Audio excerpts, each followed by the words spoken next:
Well, friends, today I am sharing the scripture reflection time with Juan Carlos Lapuente. Many of you are familiar with Juan Carlos. Juan Carlos is a native of Peru. He is one of our bishop's associates in the Oregon Synod.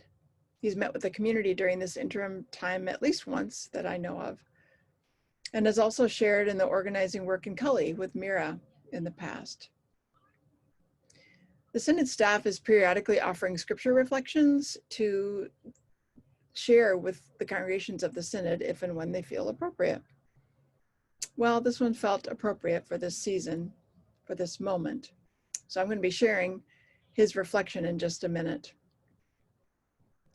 But to set that stage, I want to begin with a quick story. So this past week, I went to visit Dick and Carol, who have had 4 hospitalizations between the 2 of them in the past 3 weeks. A quick update is that Carol was hospitalized again this week and is now at OHSU in Hillsborough, and they're trying to stabilize her kidney function.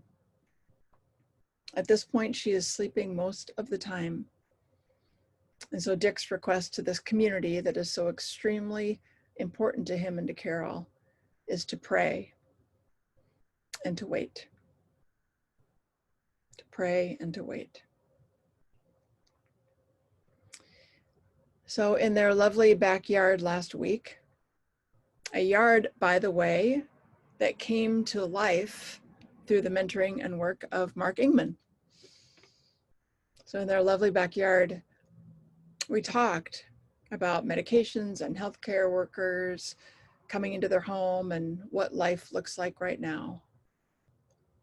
And as is fairly inevitable with Dick, our conversation also turned to the state of the world, political dynamics, capitalism, who pays for and who profits from violence, interspersed, of course, with reflections on their garden, blossoms that die next to one another, mutual feeding, and sacrament.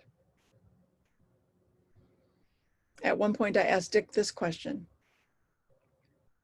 what has this experience with Carol these past few intense weeks taught you about the political situation? He didn't miss a beat. He said, I keep learning how to take care of her.